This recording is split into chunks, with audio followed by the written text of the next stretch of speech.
Buenas tardes ya, aunque no hayamos comido, ¿no? En primer lugar, pues bueno, pues agradecer una vez más a la Comisión Ejecutiva Federal la amable invitación de poder estar con vosotros, y evidentemente no supone ningún tipo de esfuerzo, ¿no?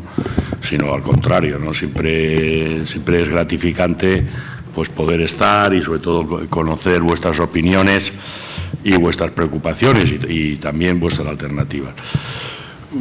El cambio de horario que decía Santos tiene un problema, que aunque él me ha hecho un breve resumen y estábamos ahí cuchicheando y alguien se podía sentir molesto, era simplemente ponerme...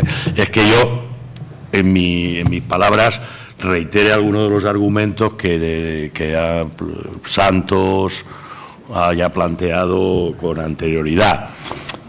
Yo creo que hay dos cuestiones previas a tener en cuenta. Una sobre la que ya tenemos hiperdiagnóstico, ¿no? Es decir, nos estamos convirtiendo todos en una especie de analistas de la situación económica, social y del empleo, ¿no? Es decir, ya todo el mundo tiene su diagnóstico sobre la actual situación.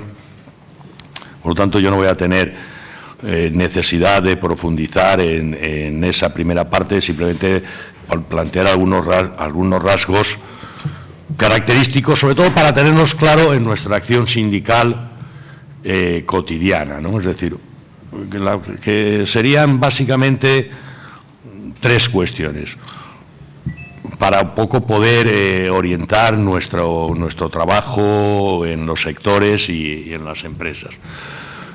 La crisis de española es más que una crisis. Es decir, nosotros estamos sufriendo algo que el sindicato ya planteó, algunos lo recordaréis, al inicio de la crisis, en un documento que se elaboró, y de hecho hicimos una campaña a finales de 2008, cuando arrancó la crisis, y sobre todo a principios del 2009, que es que la crisis lo que había era dinamitado nuestras bases de crecimiento, es decir, las actividades sobre las que se apoyaba el crecimiento en nuestro país y, desafortunadamente, el empleo. Es decir, incluso en aquel momento planteábamos que si la crisis había golpeado en primera instancia por el estallido de la burbuja inmobiliaria al sector inmobiliario, al sector de la construcción, etcétera, se iba a trasladar al sector servicios. En aquel momento el sector servicios parecía que no era intocable.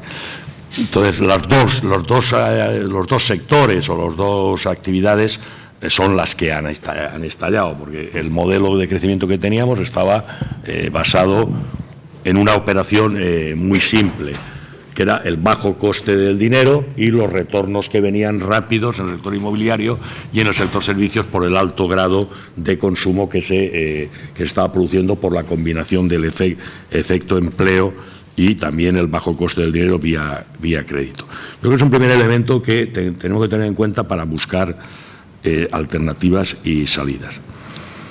El segundo de los factores que también nos va a afectar mucho en nuestra actividad cotidiana y en la negociación colectiva es que el problema en España no es de costes, es de demanda. Es decir, que por mucho que rebajáramos los costes, no conseguimos el efecto que se pretende. Para ser un poco, si queréis, sin ánimo de entrar en mucho detalle, si alguien lo que quiere, en el sector exportador, en los sectores más abiertos a la competencia internacional, sí que juega el efecto de costes, con una serie de componentes que lo limitan. Ahora, en sectores como el sector servicios, el efecto de costes tiene hasta un efecto indeseado que se produce perverso, que es que por sí mismo contribuye al objetivo contrario del que se persigue. Si se persigue con los costes mejorar la competitividad, lo que produce es el efecto de caída de la demanda y, por lo tanto, pues bueno, pues es como el atleta que se sale, pero no tiene pista de donde poder ejercitarse, ¿no? Por poner un ejemplo. Es decir, yo creo que eso es un factor fundamental a tener en cuenta. Y el tercero de los elementos es el que también tenemos que incorporar, los responsables sindicales, para explicar en primera instancia a nuestros representados y al conjunto de los trabajadores. Es que estamos en un periodo, o se tiene una visión sociopolítica de la acción sindical, o la acción sindical en las empresas y en los sectores lo único que nos puede llevar es a una frustración, porque el origen de los problemas está en la política. Y por lo tanto, esa visión y ese campo de intervención sociopolítico es el que nos va a permitir, sobre todo, dar coherencia y tener una correcta representación en ese terreno. Esto que os digo, algunos compañeros me habrán oído en otros sitios, en qué se manifiesta, que es que el sindicalismo corporativo pasaba del sindicalismo confederal. Y estaréis observando que cada vez más se produce el que el sindicalismo corporativo viene a intentar refugiarse debajo de nuestra capa, porque ellos creían que la acción sindical exclusiva en la empresa o en el sector resolvía los problemas y se han dado cuenta que los problemas son tan grandes. Y estoy hablando de sindicalismo corporativo con mucho poderío, Los colegios de abogados, por ejemplo. Los colegios de abogados eran el no va más. Bernardo, Javier, lo saben. Y ahora, para luchar contra las tasas judiciales, etcétera, pues requieren el papel del sindicalismo confederal.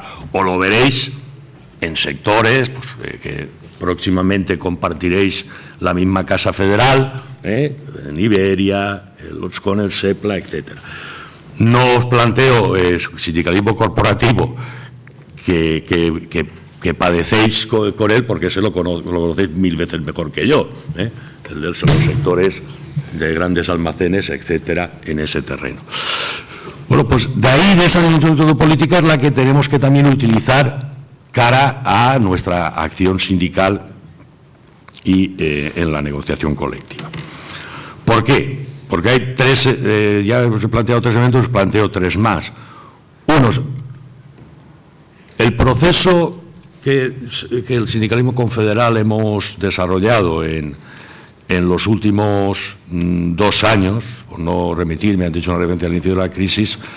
Evidentemente alguien podría tener un sentimiento de decir aquello que la izquierda en la transición decíamos, de derrota en derrota hasta la victoria final, porque todas las movilizaciones aparentemente se sustancian en que no tenemos ni una sola victoria. Es decir, esto podría ser también un elemento de congoja, de melancolía en ese terreno. Es decir, bueno, pues se imponen reformas laborales, se profundizan las políticas de recortes, el ajuste brutal en el empleo se sigue produciendo en ese terreno. Por eso quizá ahora veáis, es decir, yo creo que hay elementos a tener en cuenta de que la movilización y la lucha sindical no solamente ya se perciben resultados, sino que han abierto como mínimo un clima social, un clima en la opinión pública distinto, ¿no? Es decir, las políticas mal llamadas de austeridad, es decir, lo que nosotros aquí en este país llamamos políticas de ajustes y de recortes y de contrarreformas laborales, pues prácticamente eran incuestionadas. Había una especie de resignación y una afirmación que en la opinión publicada era que no había alternativas. Hoy en día es un clamor hasta de los focos de opinión y de dictamen más aparentemente lejanos al movimiento sindical, que plantean que hay que cambiar de que la prioridad sea el déficit a que deje de ser la prioridad del déficit, a que sea el empleo, ¿no? Es decir, y otra cosa es, como entramos como siempre, ¿no? Es decir, si realmente eso es sincero, si eso es así, ¿pero por qué? Porque la realidad, esto que Rajoy argumenta para justificar sus políticas regresivas, está demostrando que perseguir, profundizar en esa línea, lo único que nos lleva es a un verdadero desastre, ¿no? Ayer se celebró aquí en Madrid el 40 aniversario de la Confederación Europea de Sindicatos, me imagino que tenéis referencias. Bueno, y una cosa sorprendente, quizá los que os hayáis movido vía comités de empresa europeos o vía directamente con la Federación Sindical Europea, lo habréis vivido. Hasta hace un año, incluso dentro del movimiento sindical europeo, no había una posición de rechazo a las políticas de la mal llamada austeridad. Bueno, ahora es un verdadero clamor. Y daos cuenta que la crisis, como decía el clásico, va por barrios. Es decir, a un austriaco o a una sueca, hablarle de crisis es hablarle de algo que intelectualmente la conoce, la sigue, la estudia, pero que no le afecta. Y ahora hay un clamor de la necesidad de cambio de políticas con ese objetivo central del empleo y abandono de las políticas basadas solamente en el ajuste del déficit y el pago de la deuda. Yo creo que eso es un tema que hay que incorporar y valorar correctamente a la iniciativa sindical que hemos venido desarrollando. Es decir, eso ha sido una construcción que ha hecho el sindicalismo confederal español, evidentemente con el resto de países del sur, y con una contribución de la Confederación Alemana de Sindicatos, para poder producir esa transformación y que hoy se haya incorporado en ese terreno, con no solamente el elemento de reflexión, de análisis, de debate, sino de acción, que fue algo inédito y que, por lo tanto, me imagino que con el tiempo pasará a tener valor histórico, que fue la movilización europea del 14 de noviembre, con la huelga en España, en Portugal, en Italia, etcétera, en ese terreno. Yo creo que eso es un factor a tener en cuenta, que no ha cambiado, sería sobrevalorar la correlación de fuerzas, pero sí para fortalecernos y, sobre todo, para coger impulso. Hay que ver que estamos en una situación como mínimo distinta y como mínimo en que dentro de la situación defensiva se va ampliando el frente de respuesta. Hay un frente sindical unido en ese terreno. Segunda de las cuestiones. Hombre, hay valores que vale la pena conocer y, sobre todo, por parte nuestra, situar en su justo término. La reforma laboral, evidentemente, se impuso. La reforma laboral ya denunciamos en su día. A mí el término fracaso no me gusta, porque si no parecería que en algún momento le dimos la duda de que podía tener valores positivos, sino que la asociamos a la destrucción de empleo. Se ha cumplido, pero se ha cumplido otro factor, que es que la respuesta sindical general y, sobre todo, la respuesta cotidiana está provocando que la reforma laboral en muchos campos no está penetrando. Desde los pronunciamientos judiciales, luego retomaré este tema, es decir, y además incluso eso está llevando a que los grandes despachos y la COE estén planteando otra vuelta de tuerca a la reforma. O sea, para que veáis que no solamente os cuento la parte, pero valoremos el primer paso. La propia negociación colectiva. El año pasado pensábamos que la negociación colectiva se iba a desplomar. Bueno, no se ha desplomado, tenemos las dificultades que teníamos de atasco, de bloqueo de la negociación colectiva, pero se ha producido un fenómeno, que es que a raíz de las movilizaciones sectoriales y de carácter general ha habido, sobre todo en la parte final del año, un avance en el cierre de convenios. Por tanto, también una cuestión que tenemos que valorar. Y el tercero de los elementos es que las reformas que tenía pendientes el Gobierno empiezan a tener que modularlas. Os lo explicaré esto. Por ejemplo, un tema que le estaba comentando a Santos. Recordaréis que con el decreto ley del mes de julio se suspendió y se eliminaba a partir del 1 de enero la reposición de prestaciones en los expedientes de suspensión de contratos y reducción de jornada. Bueno, fruto de la presión, eso se repone. Bueno, se ha repuesto ya, está en el Boletín Oficial del Estado, imagino que la mayoría lo conoceréis, desde el sábado pasado. Esto ¿Esto qué efecto práctico tiene? Hombre, nosotros veníamos denunciando que la reforma era una máquina de destruir empleo porque, aparte de dar poder al empresario, el único mecanismo que había para mantener empleo, aunque fuera coyunturalmente, era este y se había quitado. Bueno, pues al final el Gobierno ha tenido que cambiar. O la propia continuidad del programa Prepara, ¿no? Sabéis que también aquel decreto ley de julio del año pasado lo que hacía era reducir prestaciones y apuntaba ya directamente a la supresión del programa Prepara. Bueno, no hemos conseguido lo que pretendíamos, que era que el programa tuviera continuidad hasta que la tasa de paro no bajara del 15%, que no es una cifra que nos hemos inventado nosotros, es una cifra que el propio Gobierno ha puesto en distintas instituciones, el contrato de formación, por ejemplo.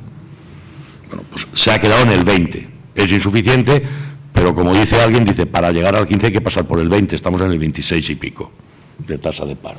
Es decir, por lo tanto, es un elemento que el sindicalismo confederal también tiene que incorporar en ese terreno, es decir, que no todos son derrotas, sino que hay aspectos parciales, pero que hay que poner y que van a afectarnos, como os decía, en la vida cotidiana. Y luego están los elementos del debate que se ha abierto sobre el empleo. Yo creo que hay dos factores a tener en cuenta. Uno, la presentación que ha hecho el Partido Socialista de un plan de empleo. Básicamente han recogido todas las propuestas que se le entregó al presidente del Gobierno, a los portavoces de los grupos parlamentarios y a la patronal. Es decir, el documento que presentaban Cándido y Toxo el 21 de diciembre, en el que sí que hay alternativa a la crisis y que se planteaba, lo que os estoy repitiendo, de cambiar los términos de la ecuación del déficit, cambiarlo por el empleo. Es decir, el Partido Socialista evidentemente ha ido en esa línea. Pero ya no solamente es en el Partido Socialista, el segundo de los factores es que el Gobierno, que en el 12 y en el 13 tiene, en el 12 ya lo hizo y en el 13 tiene previsto un recorte de las políticas de empleo, de las políticas activas, de orientación, de formación, etcétera, ahora se ve obligado a dar respuesta a estos temas porque el acoso es general, ya no solamente es nacional, sino de carácter general. Lo habréis visto, ¿no? Es decir, ahora todo el que viene aquí dice, oiga, aquí hay un problema que ustedes tienen que resolver. No le pueden seguir echando la culpa al empedrado, el empleo de jóvenes, el empleo de parados de larga duración, el empleo de trabajadores y trabajadoras mayores en ese terreno. Y es un factor, por lo tanto, también a valorar junto con el ámbito europeo en el ámbito nacional. Tenemos una amenaza de modificar el acuerdo de pensiones, el acuerdo que pactábamos con el Gobierno socialista y con las patronales en febrero del año 2011, aquel acuerdo que yo recuerdo aquí en una jornada que me tocó explicar y que había evidentemente respetables voces discrepantes y que ahora se nos convierte en la bandera de nuestra fortaleza a defender. Es decir, la historia tiene estas cosas. Ya un clásico decía que hay veces que el drama se torna en melodrama. En esta cuestión esperemos que no avance. Bueno, no conocemos la posición del Gobierno, pero hay dos temas que hay que tener claros. Es que donde quieren golpear son en los instrumentos que en el corto plazo permitirían que los trabajadores y las trabajadoras mayores tengan una salida menos traumática. Siempre cualquier salida es traumática, menos traumática, que sería la jubilación parcial y la jubilación anticipada. Por lo tanto, ahí hay un campo de intervención y de presión en ese terreno, a establecer, os estoy planteando temas que se están logrando y temas que no se han logrado y que habrá que seguir profundizando, y ahora entenderéis mejor la dimensión sociopolítica frente a la dimensión exclusivamente sectorial y de empresa.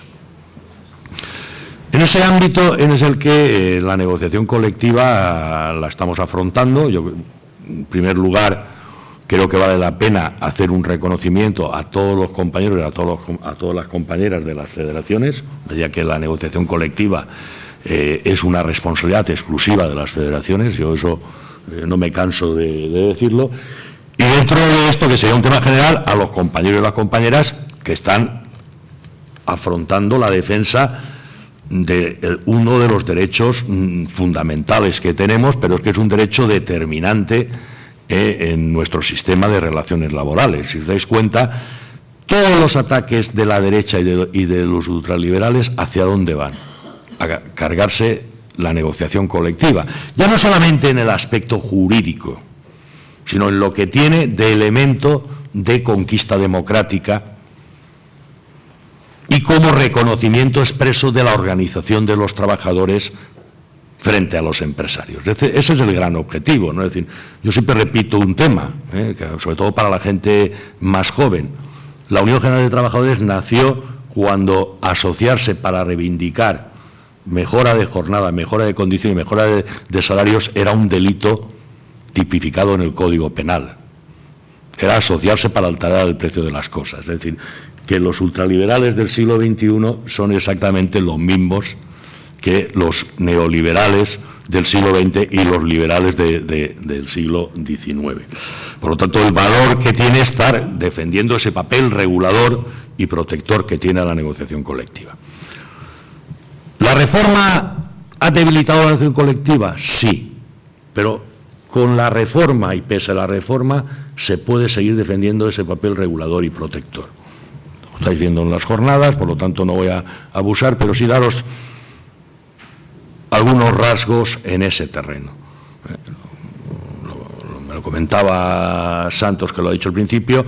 Alguien podría pensar que tal como se ha modificado el artículo 84 en cuanto a la estructura, dándole prevalencia al convenio de empresa, que es que los convenios sectoriales son residuales, por no decir que son una especie a extinguir. Bueno, es pronto. Ahora, al día 10, se cumple un año. Si vemos el comportamiento del 2012, parece que los negociadores son bastante más inteligentes y están utilizando herramientas para neutralizar esa pretensión. Porque sigue siendo mayoritario los convenios sectoriales, partiendo de un tema, ¿no? Es decir, que esto del convenio de empresa es realmente una especie de milonga. 3/4 partes de los convenios eran convenio de empresa ya. Nadie vaya y vea el stock, si no tiene este dato previo no lo entenderá. Al contrario, en el 2012 ha habido más convenios sectoriales. ¿Por qué? Yo en estas cosas me gusta preguntar, y la gente que empieza a decir, hombre, si por una de aquellas se aplicara la ultraactividad, necesito tener un convenio sectorial. Y entonces nos estamos encontrando en sectores donde predominaba el convenio de empresa, que se están planteando convenios sectorial. Estoy hablando en sectores generales, no estoy hablando de vuestra federación. Es decir, por lo tanto, esa llamada que hacíamos desde principios de marzo, que reafirmábamos en el mes de julio y luego en noviembre en las jornadas confederales de acción sindical y negociación colectiva, parece que no era una llamada simplemente al viento, sino que estábamos sintonizando con los negociadores de que la prioridad del convenio sectorial, hasta en temas que pueden parecer pues como aparentemente una herramienta que estará en la caja y no se utilizará, que es que el convenio sectorial ponga salario mínimo. Dice, oiga, si prevalece el convenio, en el convenio de empresa todo el régimen retributivo, incluyendo el salario, que pinta el salario mínimo. Oiga, pues si haya ultraactividad, por lo menos no se quedarán en el interprofesional, se quedarán en el salario mínimo sectorial. Decimos también que hay una cierta complicidad en sectores empresariales que también ven este problema. Es decir, unos lo expresan de una manera más abierta, otros no solamente es una opinión, sino que lo convierten en acción y ahí hay algún resultado en ese terreno. No voy a profundizar, por lo tanto, es decir, ese campo de actuación en el ámbito sectorial tiene que ser fundamental en esa visión que os decía de carácter general. El segundo de los elementos. A veces nosotros explicamos las cosas según los momentos, y evidentemente es correcto, pero es incompleto. Es decir, aparentemente la ultraactividad va a decaer toda el 7 de julio. No. ¿Por qué? Porque la reforma plantea un tema que dice salvo pacto en contrario. Es decir, que una vez terminado el convenio y denunciado, tiene un año de prórroga normativa, pero tiene un inciso muy importante que dice salvo pacto en contrario. Ahora precisamente hemos trasladado a las federaciones un tema que veníamos reclamando al Ministerio de Empleo, al registro de convenios, que era conocer el histórico de cómo están los convenios. Por lo tanto, es un stock de convenios, no solamente son los convenios vigentes, sino el conjunto de convenios. Hay ámbitos territoriales que se ha hecho alguna cuestión de estas. Recientemente que he estado en Euskadi, bueno, ya lo conocía por vuestra compañera que ahora ocupa la responsabilidad de acción sindical en Euskadi, Maribel. El Consejo de Relaciones Laborales hizo también algo parecido, pero estamos intentando que aquellos que tienen la responsabilidad y la exclusividad lo hagan. Bueno, pues de 6.000 convenios hay del orden de un 40% denunciados. Y la estimación, que la tendríamos que verificar posteriormente, es que el 50% no les afectaría la pérdida de la ultraactividad. Por tanto, ese es un factor también a tener en cuenta en la negociación colectiva. ¿Para qué? Para defender la prórroga normativa. Yo en estas cosas me gusta ser pragmático, o negociar en mejor condición el convenio. Hay compañeros que, teniendo la prórroga normativa, han pactado pues, vigencias de 3, 4 años, pero evidentemente en el valor total del convenio colectivo. No quiero que de mis palabras penséis que estoy sacando piezas aisladas, estoy hablando de lo que son las piezas centrales en ese terreno. Por lo tanto, ahí tenemos un campo de intervención. Luego están los aspectos de modificación, inaplicación y descuelgue. Bueno, ¿qué está pasando en ese terreno? Bueno, está pasando dos cuestiones. En la inaplicación se están produciendo muchísimos acuerdos y no tenemos la información completa. Yo por eso invito siempre a los compañeros y las compañeras de que extremen y refuercen la comunicación con los compañeros de las empresas, porque la única fuente de información que tenemos es el registro de convenios. Y es incompleta, ¿por qué? Porque no es obligatorio. Y no siendo obligatorio, pues está creciendo exponencialmente el registro. Es decir, andamos ya del orden de 600 inaplicaciones registradas, algo que es voluntario. Ese es un campo que tenemos que prestar mucha atención, dotarnos de información para transformar eso en acción. ¿Eso qué supone? Hombre, me imagino que los compañeros y las compañeras que han negociado habrán establecido de manera lógica, con pleno sentido de coherencia sindical, las prioridades de mantenimiento del empleo, de garantías, etcétera, etcétera. Siendo consciente que estamos hablando de la situación más desagradable, que no es plato de buen gusto. Esto va acompañado de una amenaza de despidos colectivos, etcétera. Pero quedémonos en este terreno de que también a veces simplificamos los mensajes, es decir, oiga, esto no era tan sencillo para el empresario, ha tenido que acordar. Y donde no ha acordado, ha habido hasta dificultades. Hay dos temas que yo creo que hay que darle mucho recorrido, y ya lo decíamos, y que por insistir que no quede, que es el papel de las comisiones paritarias, no solamente en el seguimiento y en el control, sino en el nuevo papel que la comisión paritaria debe de jugar, que es como un elemento de primera instancia en la solución autónoma de los conflictos. Eso es un nuevo campo de intervención. Hay alguna, me podéis callar la boca si queréis, hay alguna comisión paritaria o mixta que lo hace, pero no hace falta que nos juntemos 4, nos sobrarían dedos de las manos. Son menos de 40. El resto se reúnen una vez al año cuando se reúnen, ya sea reunión física o virtual. Por lo tanto, eso es un campo que o lo trabajamos Luego os diré qué nos va a pasar. Y luego está el papel de la solución autónoma de conflictos. Bueno, se ha hecho la renovación de la antigua SEC, ahora el quinto ASAC. La mayoría de comunidades autónomas en sus órganos de solución extrajudicial o solución autónoma están produciendo los acuerdos con sus singularidades, pero yo creo que ahí nos han aparecido también elementos claros de intervención que nos remiten. La inaplicación, si no hay acuerdo, si tampoco en la paritaria tiene que ir a los sistemas autónomos, las modificaciones sustanciales, evidentemente no así en lo referente a despidos colectivos, suspensión, pero el que no lo ponga a la norma no quiere decir que nosotros vía negociación colectiva podamos actuar en ese terreno. Luego hay un tema que, de verdad, es decir, yo sé que cuando lo digo cabreo a la gente, que es que la reforma no ha tocado dos piezas clave que siguen siendo bastante poco utilizadas por nosotros, y ahora ya recupero lo que he dicho de la vuelta de tuerca que quiere la patronal y los grandes despachos, que han descubierto que esos instrumentos son determinantes, esos derechos son determinantes para los procesos de despido colectivo, de suspensión o de modificaciones o de inaplicación, que son los derechos de información, consulta y negociación, el artículo 64.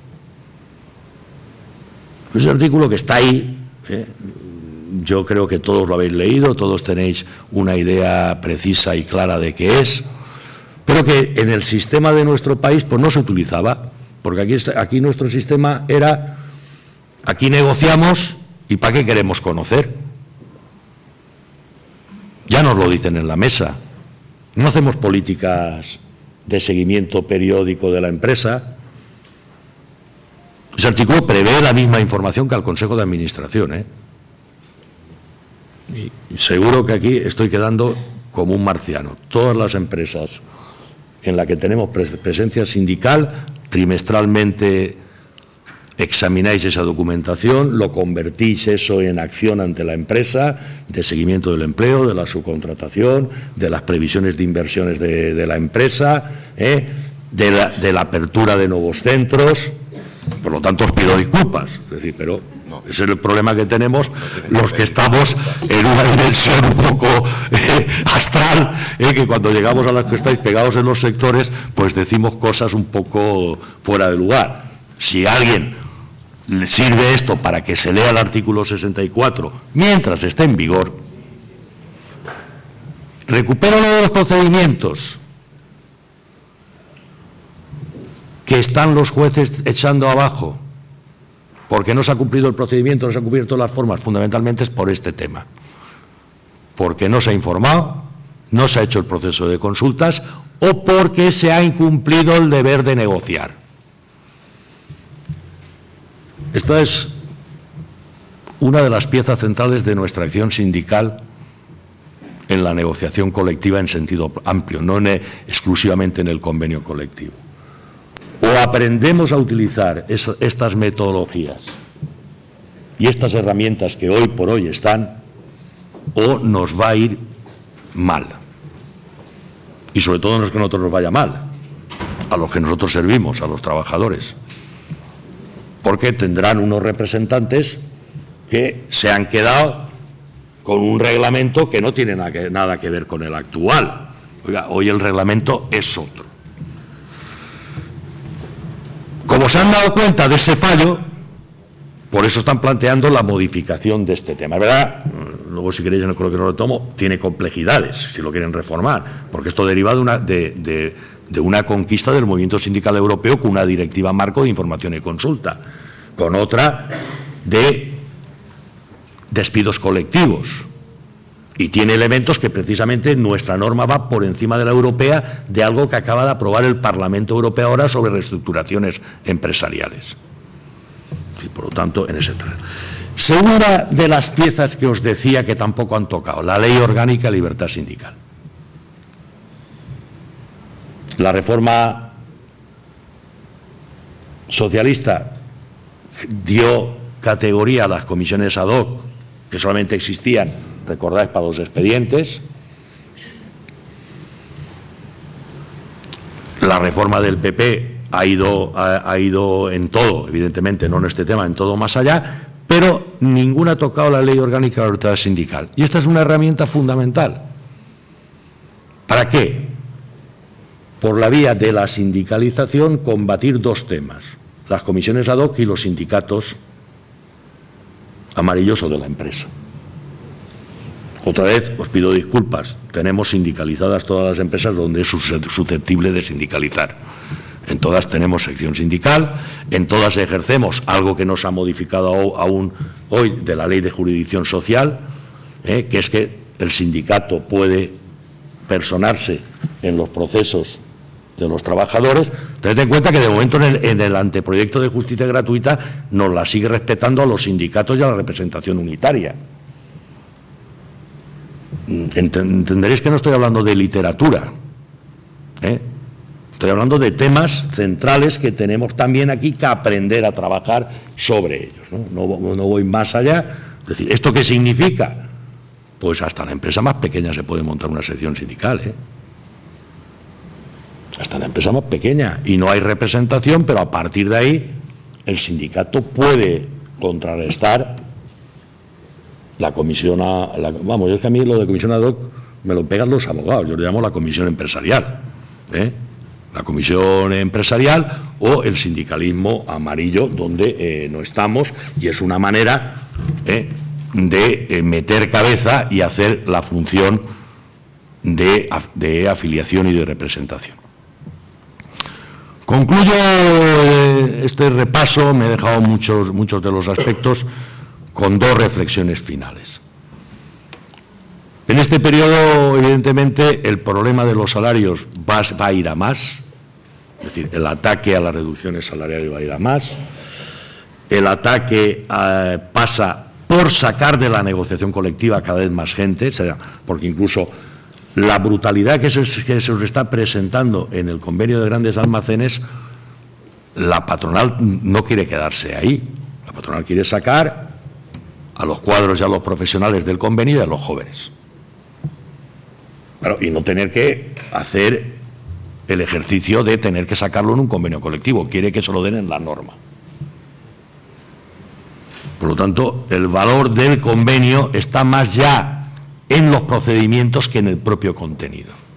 O sea, el mantener la estructura del convenio, el ámbito del convenio, el ámbito funcional, personal, etcétera, tiene más valor que el propio contenido. Podéis decir, joder, Tony, ¿qué me estás diciendo? No.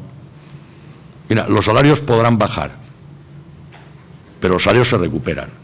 Si desaparece en un ámbito de negociación colectiva, si desaparece el derecho de negociación colectiva, es que ni van a subir los salarios, ni evidentemente vamos a tener ese papel regulador y protector de derechos de los trabajadores. Esto no hace falta que os lo diga muchas veces, porque esto es un aspecto que vosotros tenéis claro de cuál es la prioridad: el mantenimiento del empleo y la defensa del derecho de la negociación colectiva.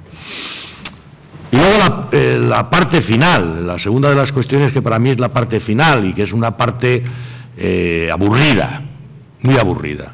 Todo lo que estamos hablando solamente tiene una manera de poder afrontar la actual situación, y es la única manera que se puede hacer, que es, en primer lugar, preservar la organización de los trabajadores.